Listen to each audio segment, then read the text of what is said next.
আজ তুমি হতাশ, মনে হচ্ছে কেউ তোমার পাশে নেই। তবে শুনো, আল্লাহ আছেন। হ্যাঁ, তিনি আছেন।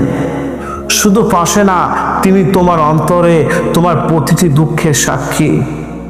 হাল ছেড়ো না ভাই, ভেঙে পড়ো না বোন। এই পৃথিবীর মানুষ তোমাকে ভুলে যেতে পারে, কিন্তু আল্লাহ কখনো তোমাকে ভুলবেন না। আল্লাহ তোমাকে কখনো ভুলেন না।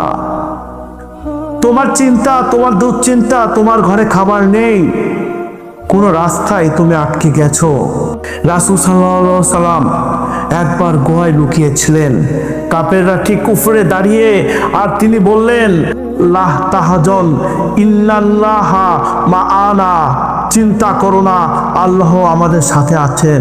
তোমারও দরকার সেই বিশ্বাস, যে বিশ্বাস তোমার হৃদয়কে বলে আমি একা না, আমার রাব্বিল আলামিন আমার সাথে আছেন। তুমি কি ভুলে গেছো ভাই হযরত ইয়াকুব আলাইহিস সালামের কথা?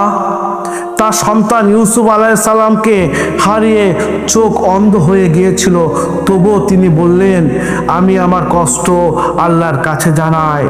আমরা কাঁদি মানুষকে দেখিয়ে, কিন্তু সবচেয়ে ভালো তো বোঝেন সেই সৃষ্টিকর্তা, সেই মহান আল্লাহ তাআলা। তার কাছে কেঁদে দেখো ভাই, তোমার অন্তর হালকা হয়ে যাবে। জীবনে কেউ থাকবে না সব সময়, কিন্তু তোমার সবর থাকবে, তোমার ঈমান থাকবে, আর থাকবে আল্লাহর ভরসা। আল্লাহ ধৈর্যশীলদের সাথে আছেন। তুমি এখন যা সহ্য করছো, তা একদিন তোমাকে অন্যদের জন্য আশার আলো বানাবে। ব্যর্থ হও, হলো তো কি হলো?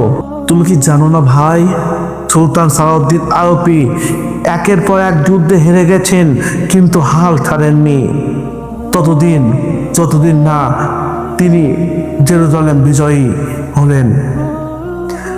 তুমি আজ হেরে গেছো, কিন্তু আল্লাহর কাছে যদি টিকে থাকো, তুমি বিজয়ী হবে ভাই।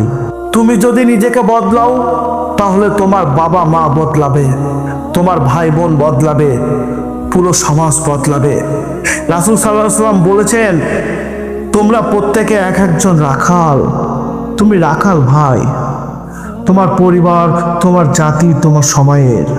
আজ রাতে এই অন্ধকার কেটে যাবে ভাই, কিন্তু তুমি হাল ছেড়ে দিলে, তুমি আল্লাহর দয়াকে অস্বীকার করো।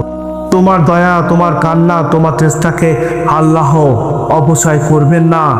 তুমি হাল ছেড়ো না, হালাল পথে থাকো, ঈমানের উপরে দাঁড়াও, তুমি সফল হবেই ইনশাআল্লাহ। আল্লাহ তোমার সাথে আছে, তুমি শুধু তার দিকে ফিরে আসো।